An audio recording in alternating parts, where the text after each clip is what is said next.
Last Thursday, we derive a transfer function from the angle to electric torque that goes through the excitation system of the generator. So which is shown here.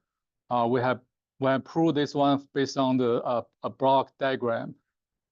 And this one can be very useful to determine the component in parallel with the angle deviation and all in parallel with the speed deviation. So the first component will be the synchronizing torque. The second component will be a damping torque.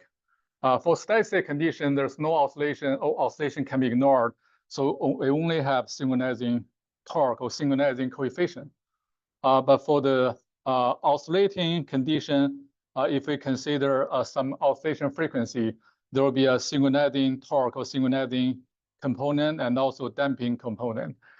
So when the synchronizing component is positive, which means that this generator tend to become coherent with the rest of the system. If the damping coefficient is positive, which means the oscillation will decrease the amplitude, it will have positive damping effect. So ideally, we need to have both Ks and Kd be positive. On this example, we use some typical data.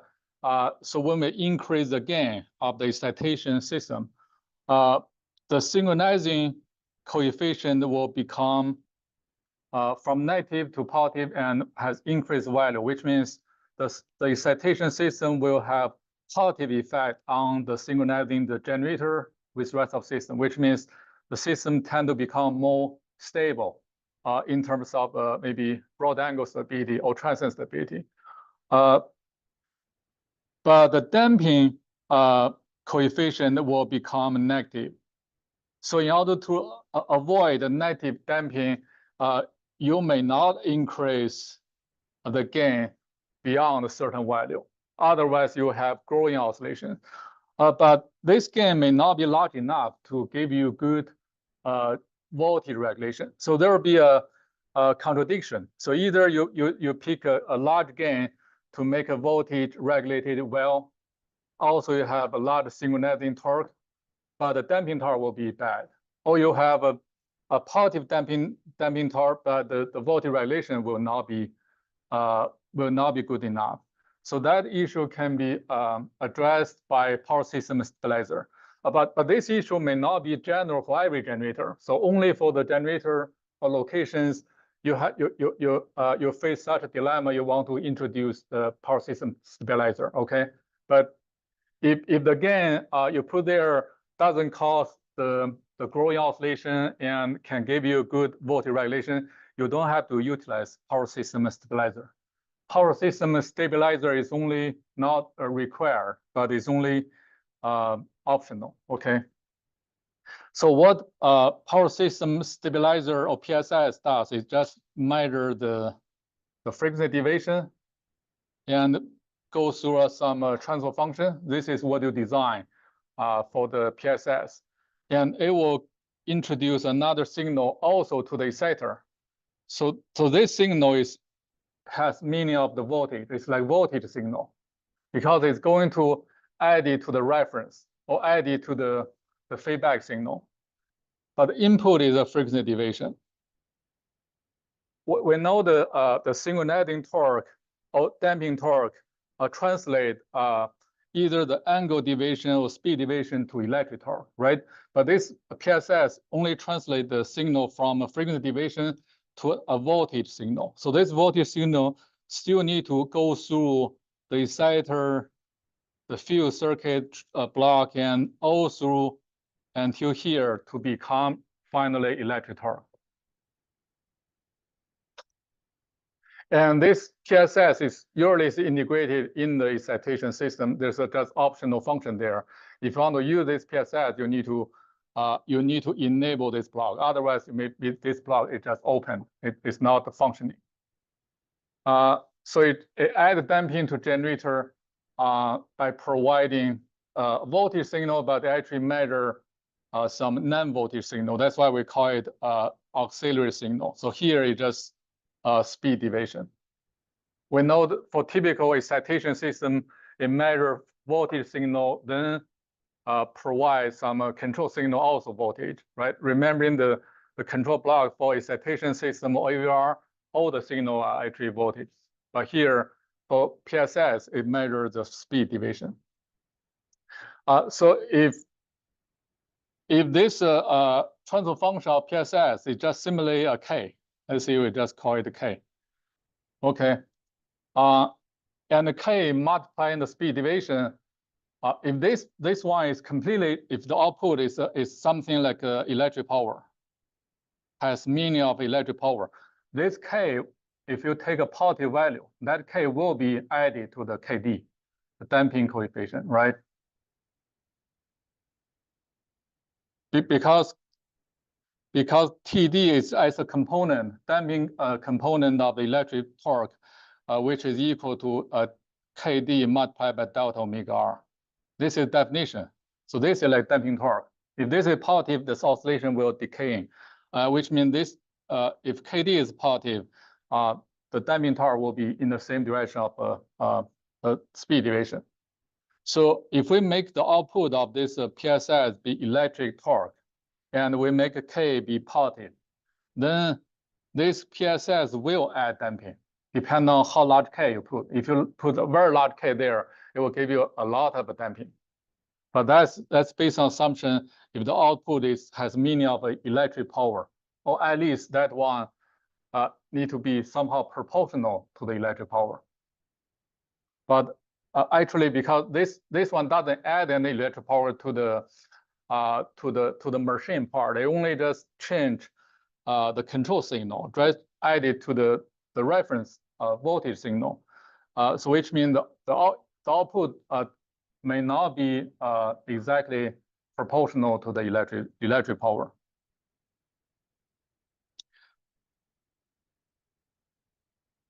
Okay, so if this transfer function is a pure gain, and the channel going from this input all the way to the electric power is also pure gain. Pure gain, which means there's no, even you see there's a transfer function, there's some S there, but they don't change anything. They don't change the phase.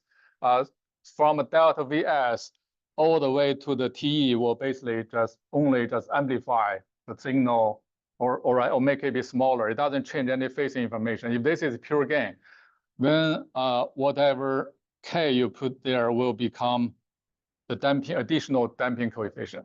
But unfortunately, the transfer function from delta VS, so from the input of exciter until the electric power, is not a pure gain. It does have some phase.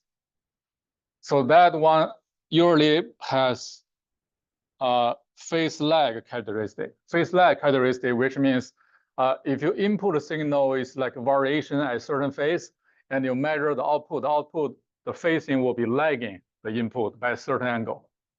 Okay, usually that angle should be maybe from 0 to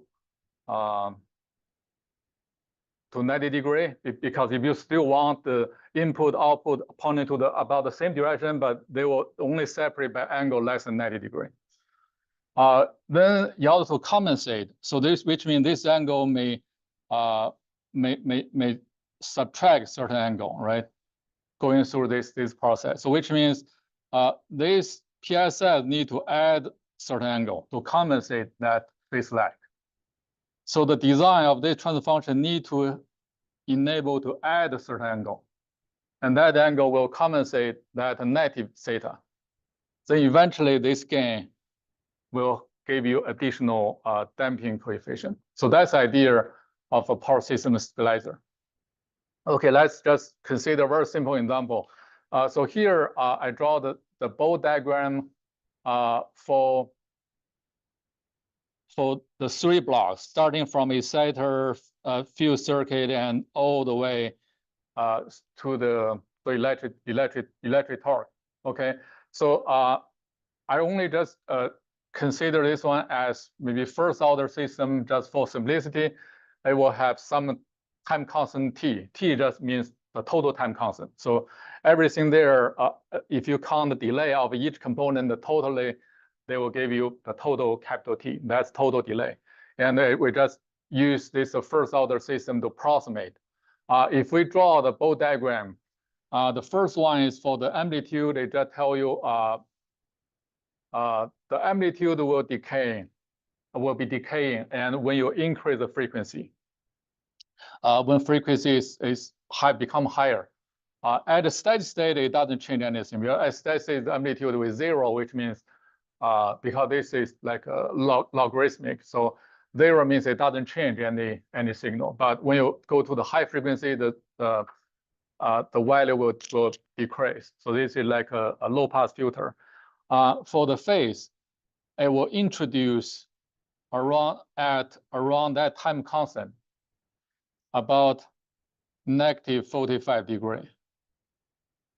If this one can be approximated by first order system. If it's second order system or third order system, that angle can be higher. But here we just treat it, maybe the phase lagging by the exciter is not too much. It will be like between 0 to -90 degrees. So for this case, it will be -45 degrees. Okay. Then we need to make a PSS to compensate that -45 degree around this time constant. So it will give you this additional. So this one will be the phase plot of the PSS, and this will be the amplitude of the PSS. So the blue one will be the transfer function from the input of exciter to the electric power. The right one will be the transfer function of PSS. So when your signal, your frequency division first goes through PSS, then go through the exciter until the electric power, the final transfer function will be will be this one, will be this pink one, will be somehow in between. Or you just add the blue phase, negative blue phase to the right positive phase. It gives you around 0. So here, around the center time, the phase shift is about 0. And at that time constant, you get about this gain. So this one will be your actual additional damping coefficient to be increased by PSS. So in order to give you this phase lead characteristic, the PSS has to have 1 pole and 1 0 for the minimum. You can have multiple poles, multiple 0, but it need to have at least one 0, which is characterized by T1, and maybe one pole. Just make this stabilizer is easy to be realized. Otherwise, you can write arbitrary transfer function, but not everything can become practical. But this is like a minimal implementation of the power system stabilizer. And in order to have this transfer function to provide a phase lead, which means the right one will have positive phase, T1 has to be bigger than T2, okay? Because I draw the two lines. The first one is actually determined by the 0, which is T1. Because the time constant T1, the 0 will be 1 over T1. 1 over T1 has to be smaller than 1 over T2, which make T1 be bigger than T2. Only that condition is satisfied, you will provide some phase lead. But how much to provide, you still need to design T1, T2. Okay, so if a T1, T2 is too separate from each other, maybe phase lead is smaller, or maybe it's T1 is close to T, but T2 is too high. It may also not give you desired phase lead. All right, so let's see. Finally, this will be the final transfer function from speed division until electric torque going through PSS and excitation system. So the transfer function will be that of the PSS and also the transfer function with the excitation system, because we already derived the detailed transfer function for excitation system from previous slides. Now you just need to design this one, the minimal implementation basically just 1, 0, and 1 pole by using the tau 1, tau 2. Okay, so you plug in the transfer function of the blue one and the red one. So you do some simplification. Finally, you will have something like this one. Okay. If I just gave you the very simple simplified version. So here the tau sigma, T sigma, it just means the total time constant, everything in the denominator. And this one, if you make a denominator be a real and you make a imaginary number to the numerator, and then finally you will have this one. It will have real part, imaginary part. Real part will be the damping torque, and imaginary part using the formula we proved, right? This one, whenever you see J multiplied by delta, this one also always can be translated to something related to delta omega, which is here. So if you forget that formula, what we proved. So whenever you see J multiplied delta, delta can always be translated by this one. So you will create a damping component. All right, so finally, what we expect to have by designing the PSS, we expect to have this component to be positive. And this component is not negative. It can be small or 0, but it should not be negative. That will make the PSS be able to provide positive damping and also doesn't not affect the angular stability of the machine. It will give you the positive damping torque and also improve a little bit of the synchronizing torque. So this is usually what we expect by PSS. So it has to be a phase lead compensation component. And if we want both component, damping component and the synchronizing component be positive, somehow we call it under compensation. Under compensation, which means we doesn't have to completely compensate that negative 45-degree angle. We can make it be a little bit smaller, like less than 45 degrees, such as this one. As long as this one positive and this one, it can leave some value there as long as it's not negative. Okay, so this is our idea of designing the PSS. This is the real PSS model. So the input is the speed deviation. The output will be going to this sigma is just around the exciter. It just added to other voltage control signal to the exciter. Compared to the theoretical model from previous slide, so we know this is gain. This is how much damping coefficient you want to add. This is like just basically just additional KD you want to add to the system. This is the phase lead compensation. Okay, and this one is called washout component. Washout component is just it's high pass filter. It try to filter out some very low frequency. Because very low frequency can exist in the speed deviation because the system may have low variation all the time. So you will see the frequency deviation. There's some oscillation is very slow, but it doesn't really mean generator is oscillating. It just means the load condition is changing. So you want to use high pass filter to filter out those signal and keep the real oscillating signal. Okay, so typically this washout block will have a time constant that we can take maybe 1 to 20 seconds. And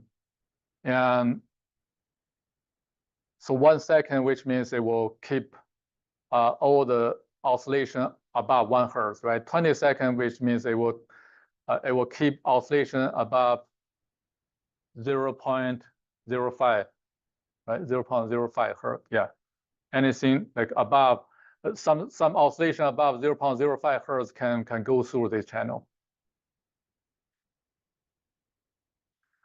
And the phase compensation block, usually you want to define the T1, the T2, and T1 has to be bigger than T2 to make it behave as phase lead compensation. So if a T1 is smaller than T2, that becomes phase lag. That will give even worse oscillation. You want to have T1, T2 to cover a range of frequency. That will be your dominant oscillation frequency. So usually you want to cover a range from, for example, 0.1 hertz to 2.0 hertz. So this is typically means electromechanical oscillation. Higher than 2.0 hertz, usually it may still be some electromechanical oscillation, but will be very, very local. It doesn't cause the stability concern of the system. So from 0.1 to 2 hertz will be the most critical range of frequency. You want to improve the angle stability. For instance, if we put TW as 10 seconds, which means we'll start filtering out some frequency lower than 0.1 hertz. And T1 and T2, we take a 0.4 and 0.04 second. That will cover the range from 0.4 to 4 hertz. Okay, and if you draw the bow diagram, this will be the PSS. Please note, usually if you use MATLAB to draw the bow diagram, and the x is actually not its frequency, but frequency in radian per second, which means this is actually omega. So you still need to divide this one by 2 pi to get the real the frequency in hertz. Okay, so this range will be from 0.4 hertz to 4 hertz. And this frequency, any signal lower than this frequency will be somehow filtered out, even it's not perfect. And you see the part, so this is like 45 angle. So this point, the center point, will be the maximal phase compensation. So it will give you above 45-degree compensation. So if your excitation system has negative 45 degree, and this one will give you positive about 45 degree. This picture is basically the same model. If you use a PSSE software from the manual, it gives you this model. So basically same, but it will allow you to utilize 3 components to give you more phase lead compensation. So each component gave you about 45 degrees. So if you really want to expand this range of frequency to cover wider range of frequency, you can use the multiple component to give you better phase lead. This is the slide of the PSS. Okay, so we by this slide we finish everything about the excitation system. Okay, we can move to the real stuff of small signal stability. Small signal stability is also referred to as small disturbance stability. It basically just the ability of a power system to maintain the synchronism when subjected to a small disturbances. In this context, the disturbance is considered small if the equations describing the system response can be linearized for analysis. So we have talked about this one in the background session. So here, let's see, we have a nonlinear system. So I star equals a negative fx. Okay, the negative fx will be the vector field that determines how the state variable will change. If I certain I0, the vector field will take value 0, which means that will be an equilibrium point. And if that equilibrium point is stable, that point we call stable equilibrium point.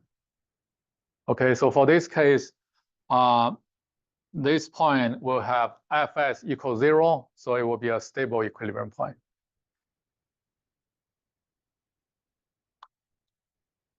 So if you only interested in a very little neighborhood of the equilibrium point, for instance, this very little blue rectangular area, and you study how the system responds to any small disturbance in this area, and you can linearize this vector field by the first order derivative at the equilibrium. Okay, so if you compare the black curve, which is accurate vector field, versus the blue line, they're very close. Okay, if the difference can be ignored, which means you can use the small signal analysis, stability analysis method to study the response and stability. So you can move the coordinate to that equilibrium and only study the deviation of the state variable, okay, using this linearized formula. So the system is stable only if it can return to the original state, which is a stable equilibrium point. So for the behavior in this very small neighborhood, we can use the linear system, linearized model, and there's a lot of conclusion from a linear control theory we can utilize to study dynamic of the system.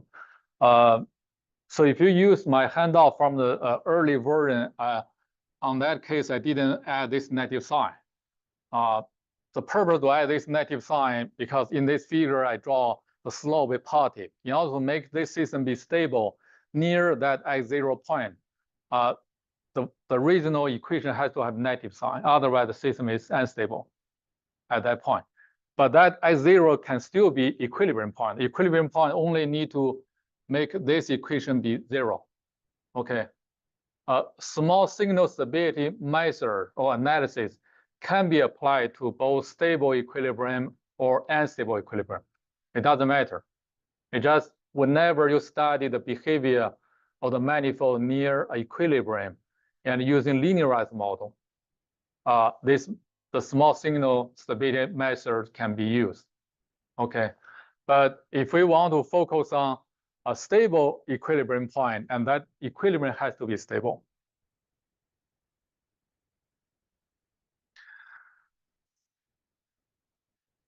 For convenience, it is assumed that the disturbance causing the changes have already disappeared, and the detail of disturbance is unimportant. So in the rest of this session, we don't worry about what the disturbance is. Even under some example, we say, okay, we assume there's some change of the angle speed, but usually we don't dig into what really happened, which line is tripped, what short circuit occurs on the system, right? We don't worry about the details because we only want to focus on the response in a very small neighborhood of the equilibrium. So in the rest of section, we'll first work on a very simple power system, which is single machine infinity bus system. We start from this system, we'll linearize the system equations. Then we use the linearized model to study the system response. Because here we pay more attention to some oscillatory dynamic of the system. We'll generate a number of methods to study the oscillation of such system. Then we'll move to a general power system with many generators, and we'll also go through the same process to first linearize the system model. Then we study the different type of oscillation modes.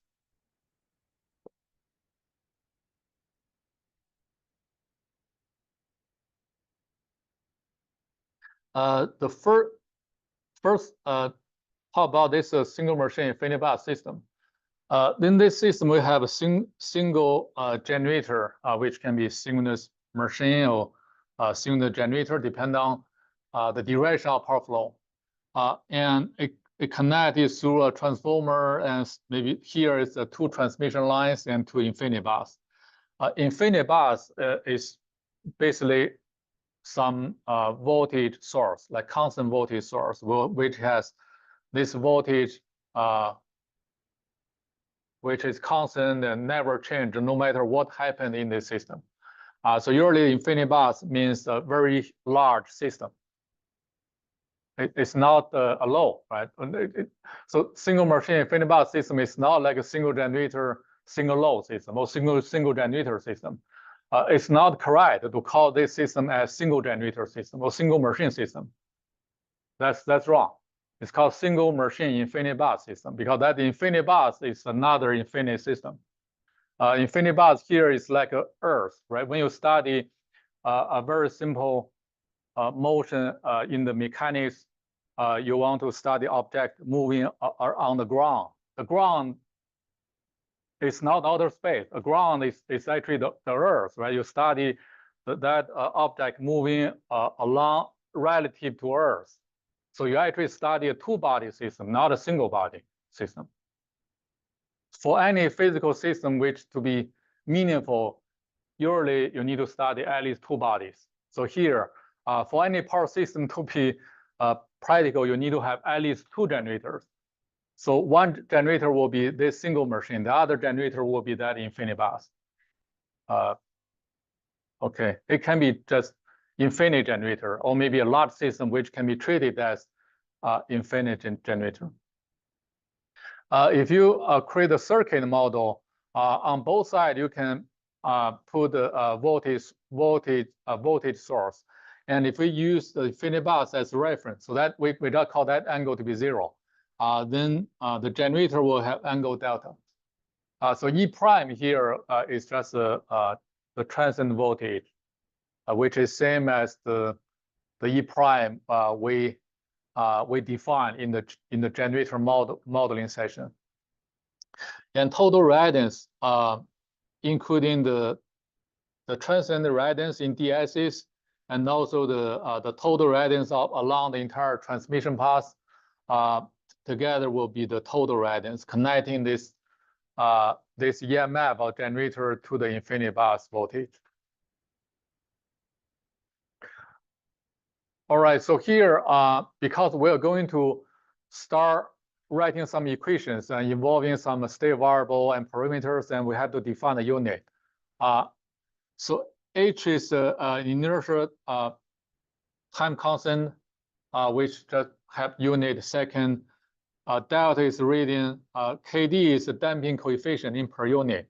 The mean is for 1% of frequency change, it will cause 1% of power or torque change. And torque and power will take per unit, so which means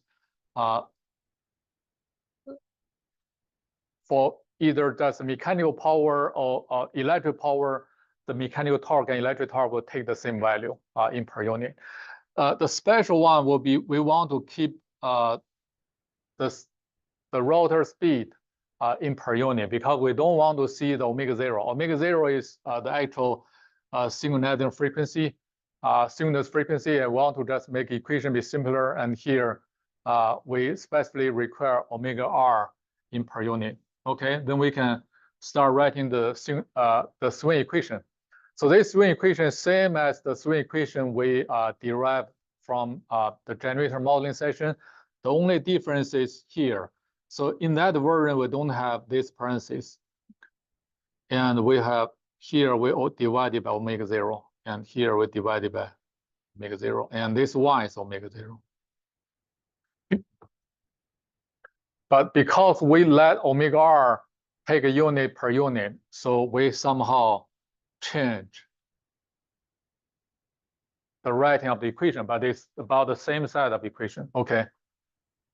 So which means omega r is in per unit, and subtract 1, which will give you speed deviation in per unit, and multiply by omega 0 will give you the speed deviation in radian per second. And the good thing is we don't see that omega 0 under the 2h. So that will make the second equation simpler, but it's about same equation. The electric torque or electric power in per unit can be calculated based on this formula. It will change as a sine function of angle. And this one, we can call it the maximal power. That means the maximum active power you can deliver from the generator to infinity bus. This is very useful limit. We're going to consider this one also in next session. So if we draw the power angle curve, so this will be the operating point, currently the operating point, to make it the mechanical power be same as electrical power. So that will be this is called a stable equilibrium point. Definitely this point is called unstable equilibrium point. They're both equilibriums. And here is actually the limit. All right, so next we want to linearize the model. We change the coordinates to the stable equilibrium point. So we build a local coordinate at that equilibrium point, and the new state variable will be the deviation of the angle and the speed. So this will be the new swing equation. And the difference between the mechanical torque and electric torque is the same as the difference between their variation. Okay, so we'll take this version. The next thing we want to linearize the power angle curve near the stable equilibrium point by this straight line. So we use this straight line to approximate as a sine function. So that can be very accurate if it's a very small neighborhood near that equilibrium point. So we do the linearization. That will make the electric torque deviation to be roughly proportional to the angle deviation. Okay, then we'll have this formula tell you what the synchronizing torque coefficient is. Okay, basically just first order derivative of electric torque with respect to angle at equilibrium. So now we have this linearized version of the single machine infinity bus system. So we'll start from here to study the response of the system. Let's first create the state space representation of this linearized model.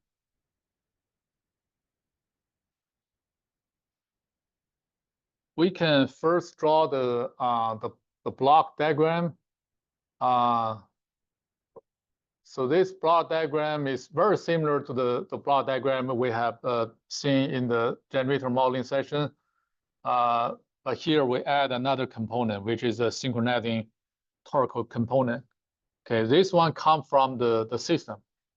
The rest of the everything, okay, so everything else is actually may only come from the generator itself. But the Ks really come from that sine function. So that sine function is the electric power from generator to the infinity bus system, infinity bus. So that, which means this Ki is really from the network.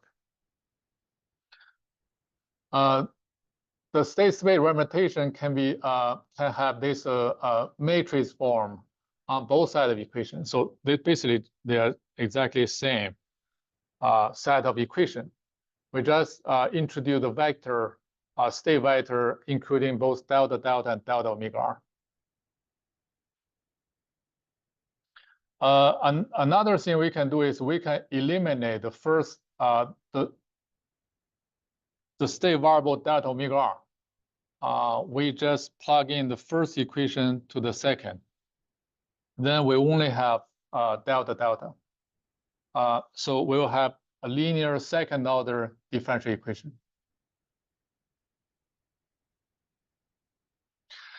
If we apply Laplace transform to this equation, so first one will become S2 S squared delta delta, and this one will become S delta delta. And then you do some simplification, you'll have the solution of delta delta in the frequency domain. Okay, so then if you apply the inverse Laplace transform, you'll be able to get the response in time domain. This component,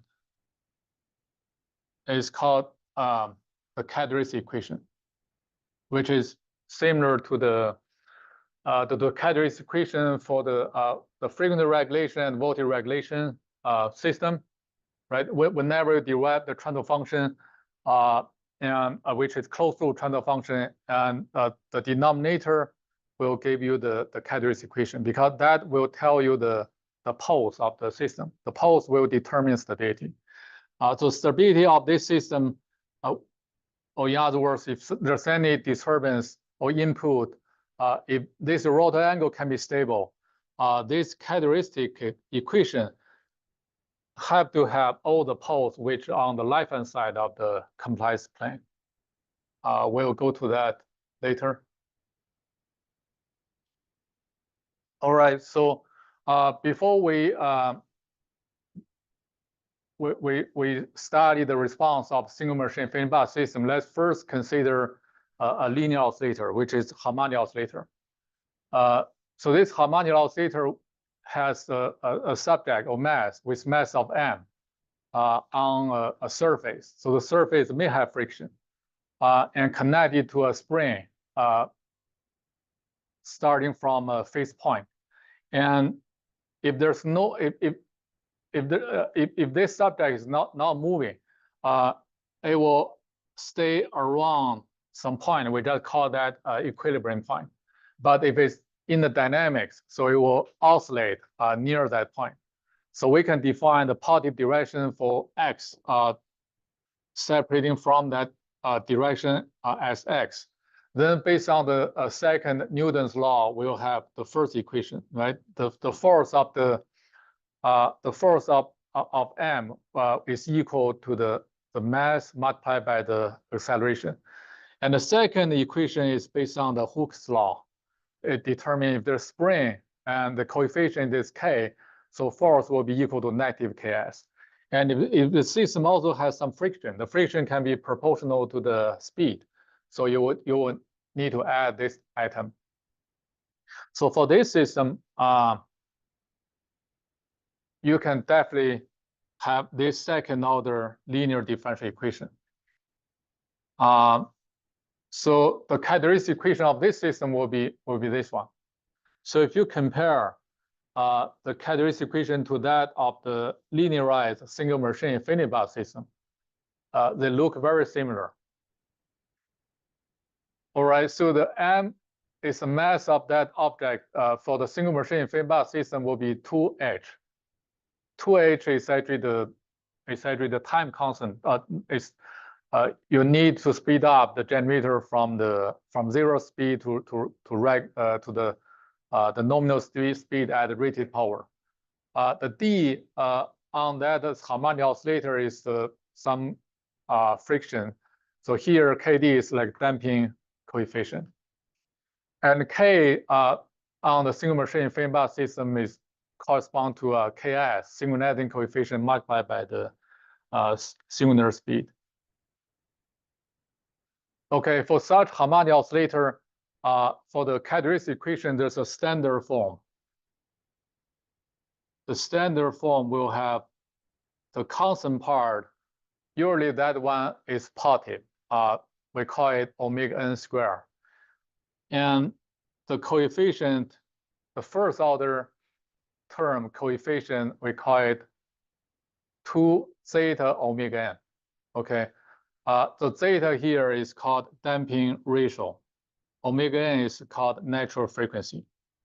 This is the standard form, which means if you have any characteristic equation, second order linear characteristic equation, and you compare that equation to this standard form, the next step you can solve omega n and zeta will give you the damping ratio. Omega n will tell you the natural frequency. So they both have a very meaningful indices to study the response of this system. Another way to obtain those zeta omega n is you can solve the two solutions, so two roots of this second order characteristic equation. So if this equation describes an oscillating system, So S1 and S2 here are both complex. They are not real. So if S1 and S2 are both real, this system cannot oscillate. So S1 and S2 have to be a conjugated pairs of a complex roots, which correspond to the eigenvalue of the system. If there's no input on the system, okay, you only just release that object from another place different from the equilibrium. That is called zero input response. So it will become autonomous system oscillating around the equilibrium, and the trajectory of oscillation for the state variable will be sinusoidal waveform with decaying amplitude. All right, so assume the two roots of the characteristic equation are S1, S2, and they are conjugate pair with the same real part and opposite imaginary part. So real part is called sigma, imaginary part is omega. And if you solve this standard characteristic equation, you can easily prove the real part will be negative zeta omega n. Imaginary part will be omega n multiplied by a square root of 1 minus zeta squared.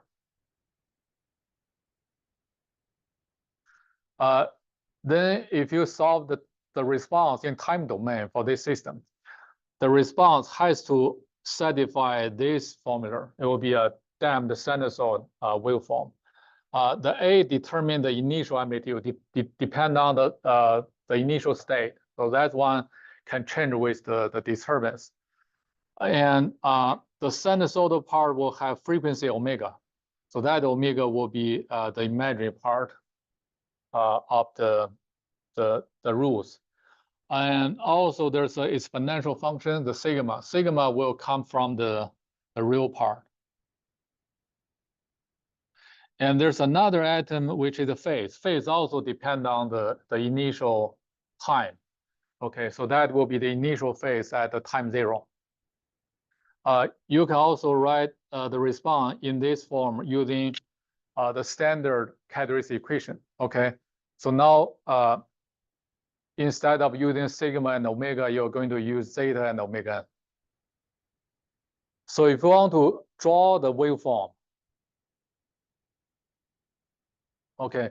By the way, so if we know this the expression in the time domain, we can estimate the time to decay to around 37%. Okay. Remembering where we introduced this index. So whenever you have something like this one, so there's a tau, which is time constant. If you can write any time function in such a way, exponential function of time, and the tau tell the time decay to about 37%, which means after the time of tau, the majority of the amplitude has been decayed. And for this case, because we know the exponential function will have exponent sigma t, so we immediately know the tau will be negative 1 over sigma, or tau will be 1 over zeta multiplied by omega. Okay, so if we give some value, so this omega actually means the observed oscillation frequency. Let's try give it some typical value. For this case, sigma is negative 0.5. Omega is 1. And phi is 0. A is 1. You will see this waveform.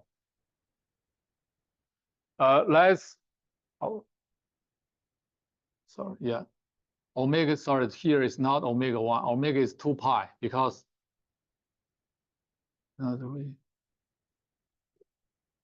actually the frequency is 1.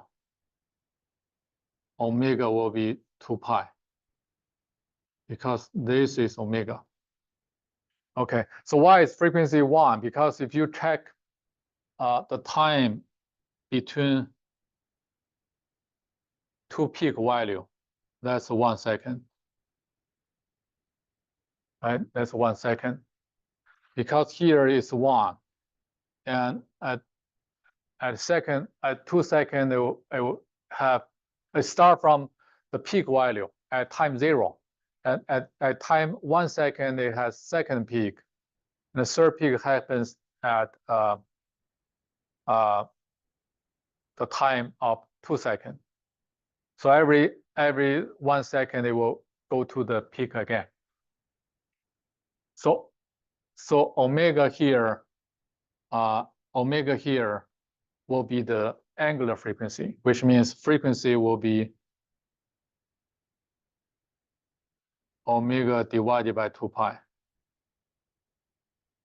For this case, f is 1, so omega will be 2 pi. Okay. So 2 pi is the natural frequency on the operator. 2 pi, whatever here in that sine or cosine function here, it is what you observe frequency. Or maybe, yeah, I just noticed this is cosine angle, so which means the phi is not 0. What is phi? Maybe 90. Phi is 90 degree or 90. Let me see.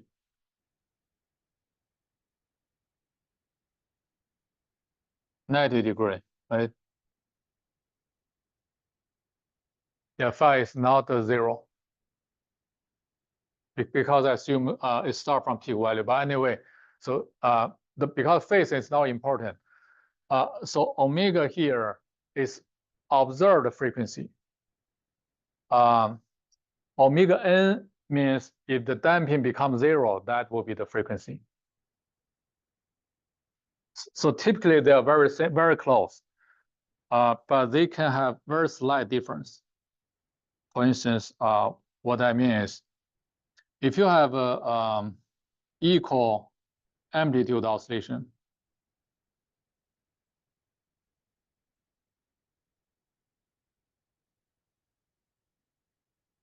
okay, and this will tell you the true period, right? I call it, maybe I use capital T, it means true period.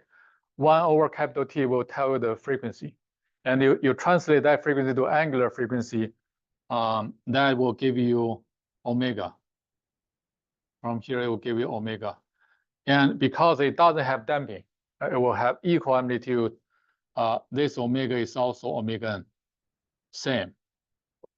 Because omega is equal to omega n multiplied by the square root of 1 minus the zeta squared. All right, so, but now if there's a damping, which means the oscillation will become smaller and smaller.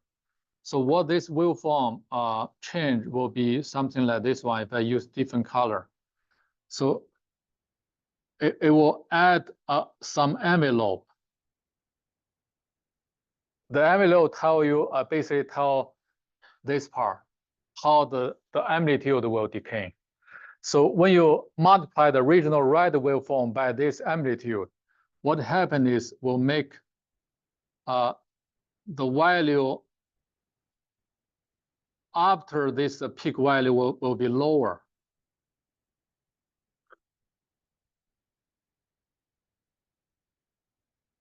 Because this amplitude is not symmetric about each point on the peak value, it will make the actual peak value, if we really mean the maximal value in each period, that will be slightly shifted from the original peak value. So that will make, finally will make omega be slightly smaller than omega n, only slightly, if the sigma is very small. So typically, we don't worry about which really mean the frequency. You can use either one. Okay.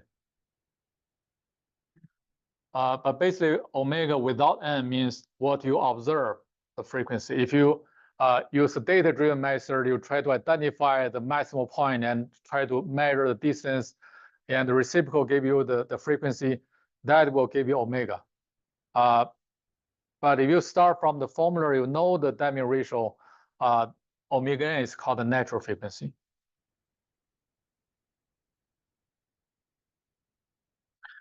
All right, so let's look into the natural frequency and damping ratio. If we draw the two conjugated eigenvalues or the two roots of the characteristic equation as a pair in the compliance plane, they will be symmetric about the real axis. It has the same real part and opposite imaginary part. And if we draw a phasor connecting the origin to either root, it will give you an angle, which is this theta angle. So that theta angle is equal to arc cosine theta, or arc tangent this expression. Okay, so theta basically just categorize the angle from real axis to either root. If we compare this standard characteristic equation to the equation for single machine infinite system, and for that system, we know the synchronizing coefficient can be calculated by this one. And we define omega as the observed the oscillation frequency, and we call negative sigma, because if the system has positive damping, the sigma need to be negative. So negative sigma really measure how much damping you have. We usually expect this one to be positive, but not zero. So this one will be equal to the product of the zeta and omega n. And if we utilize the formula for KD and KS from the single machine infinite system, and we can get this very useful formula to tell you the oscillation frequency. And we can also get another set of a useful formula based on the characteristic equation of the single machine infinite system. We can calculate natural frequency and zeta. The zeta is damping ratio. So why zeta is called damping ratio? Because usually we call the negative sigma as damping in general. Zeta is defined as the damping, the ratio of the damping to the natural frequency. Okay, so if you know the natural frequency, you multiply by some ratio that give you damping. So that's why zeta is called the damping ratio. So those formulas are very useful for you to calculate the either omega, sigma, or omega n and zeta. Please note here the unit for KD, which is in per unit, and KS in per unit per reading. Okay, let's see how the frequency of oscillation may change.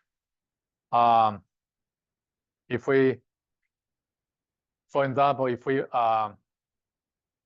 replace a lot of conventional generators by renewables, the total inertia will reduce. And the transmission may become weak. And if we also increase the load, so they all seem to be something not good to the system dynamic. So you have reduced edge, increased readiness, and increased the delta zero. How does the frequency change? So if we reduce edge, will the frequency increase or decrease? We will utilize this one, right? So if edge increase, so this one will decrease. How about what if the readiness increasing, it will cause similarly, right? They will frequency decrease. Edge is decrease.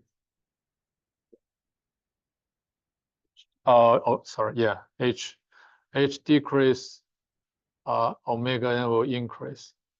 Yes. So if loading increases, which means delta zero increase. So delta zero increase, cosine delta zero will become smaller. So frequency will decrease. All right, so if your system has reduced inertia, the oscillation frequency will become faster. Oscillation will be faster. If the connection or transmission become weaker, then the frequency will become lower. You'll have slower oscillation. And the loading increase, also the frequency become lower.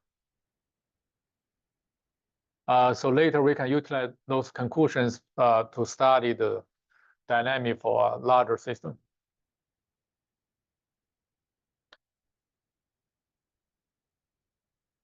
Okay, next we want to solve the response of the single machine feedback system after a small disturbance.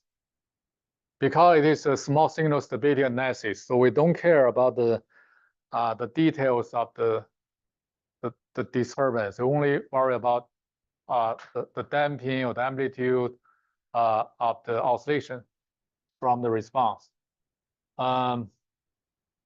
We make a delta be first state variable and delta omega be second state variable.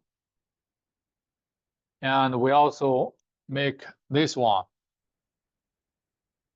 be the input of the system, because we're familiar with, so remember the standard form of the state space representation will be, so we'll have plus B and U. This is what we know about the linear system in the state space representation. So we just assume the mechanical power change will be modeled as input of the system. All right, so we replace delta and omega by S1 and 2. We'll have this equation. We match this one to the standard state space representation.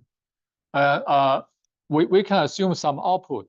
For this case, if we assume the angle and speed can be directly measured, this output channel will be modeled by a unity matrix. Okay, so Y here basically same as the state variable. But if you are not able to measure the angle speed directly, so this C matrix will not be identity matrix. First, we apply Laplace transform to this equation. And we assume the input as the step function. So step function will be proportional to a 1 over S. Okay, then we solve the output. And so there will be first two items. The first one depend on the initial state. The second item depend on the input. So if we only have the first item without the second input, if the input is 0, then we solve the system response. That's called zero input response, or state only response. So if the initial state is exactly at a stable equilibrium point, but we give it some input step function, so that will be a zero state or input only response. But if you have initial state not at equilibrium, also have non-zero input, you will have both, right? The response will be more complex. So next we can solve the state variable and in frequency domain. We translate it back to the original state variable, so we have the formula for angle and speed response in the frequency domain. So the response is a linear combination of two response. First is zero input, the second is zero state. Okay, they both will go through this transfer function. So next, if you do the inverse Laplace transform, you'll get the expression in the time domain. So we start from here. and we'll derive some useful formula to calculate zero input and zero state response. For zero input response, we have to give some initial state, not at equilibrium point. Because we have two-state variable, you can add any perturbation to either one. For instance, we assume the rotor is perturbed such as it will have some initial angle. So you don't have to ask how this angle is generated, but it just starts from a non-zero angle. We define that time to be a time zero. And fortunately, that speed deviation is zero, which means at that time point, the angle deviation is non-zero, but speed is still 60 Hertz. Okay, so this is very simple scenario, and then we'll have those two formulas on the angle deviation and speed deviation in frequency domain. For the zero state response, so here we assume the initial state is at exactly the equilibrium, but we make the input be non-zero. So we give it some deviation of the mechanical torque. For instance, this one can be caused by the governor. By changing the setting point, you let the generator to generate more power if this is positive. It will have these two formula. Then we do inverse Laplace transform. We get the time functions for angle and the speed deviation. So here the theta is just R cosine, the damping ratio angle. It basically just angle of the complex rules. Okay. You can use this approach to find other time functions of the more complex system response. So on the Sadek's book, example 11.2 and 11.3, so it gave you some value so you can solve the response for zero state and zero input response. For zero input, it will assume some initial angle. For zero state, it will assume some change of the mechanical power. This is the zero input response. So you see the angle start from this is the equilibrium point, and they add some additional angle. So it will start from here. And the angle will oscillate. So eventually it will go back to the equilibrium point, which is 16.79 degree. Okay, frequency start from 60 Hertz. It will oscillate and go back to 60 Hertz. That's zero input response. For zero state response, it assumed the mechanical power increased by 0.2 per unit, like 20% of the base value. So angle and the frequencies both start from a regional equilibrium point. But because you increase the input, you will create a new equilibrium point. So finally, the angle will stabilize at the new angle. This is new equilibrium point. So this is new SEP. So those two I treat old as old SEP. So those two are new SEP. Okay. All right. Any question on the single machine feedback system? All right, next we'll move to more general cases for power system with many generators. We definitely can borrow similar analogy with a harmonic oscillator, but for a more general power system with many machines, and sometimes it's hard to say which machine can be considered as harmonic oscillator. Oscillating, it will involve a lot of generator, but we still can somehow borrow some analogy from this mechanical system. So we can treat each generator as some pendular. It will be some weight connected by like rubber band, and with some neighboring ways, a neighboring generator, and eventually will be connected to the ceiling. The ceiling will just mean somehow like infinite system. Okay, so in this power system, if we can treat each generator will be somehow like a pendular, and they all connected through the rubber bands, which are transmission lines. If there's any disturbance, definitely each generator may oscillate, but we also observe many generators tend to oscillate together. They behave about at the same phasing of frequency. Like if there's oscillation, there's some generator, they stay very closely, which is like a group. There could be another set of generator, they behave as a different group.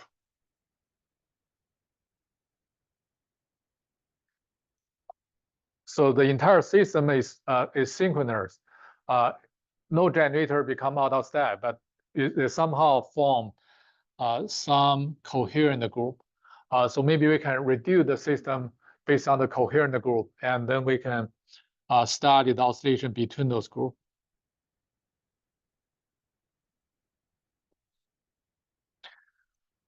So a power system naturally enters periods of oscillation as it continually adjusts to a changing operating conditions, so experiences disturbances. So even there's no fault, because the change of load or change of the power, it will change the input of generator, so it will still cause some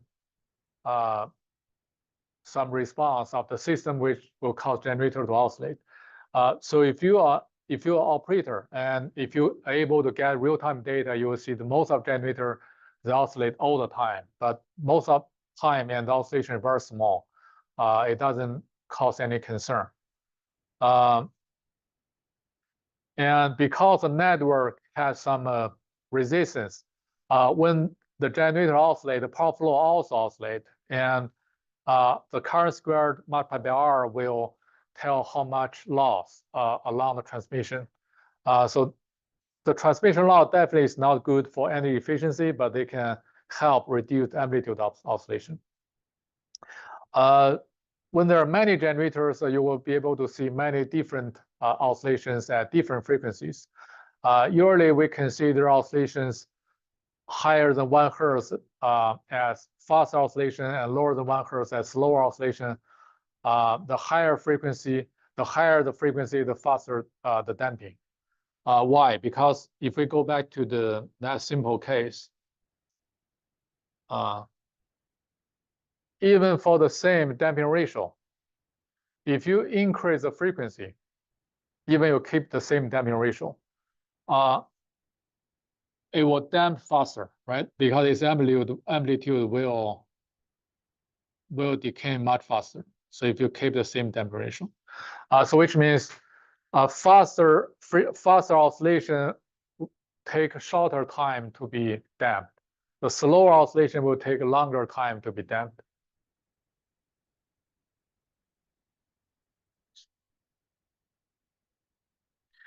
The power system operator does not want any oscillation, okay? But if he has to choose, usually the fast oscillation is better than the slower oscillation, because slow oscillation will take a longer time to be damped. So their study will focus on, or monitoring will focus on slower oscillation, not fast oscillation. A power system can naturally damp high frequency oscillations, whereas low frequency oscillations are more damaging because they can persist for extended period, become sustained, or even trigger some protective relays. So which means if the two objects oscillate too much, eventually some protection may break the transmission. So that will cause more disturbance on the system. All right, so I stop here. Okay, we'll continue on next Tuesday.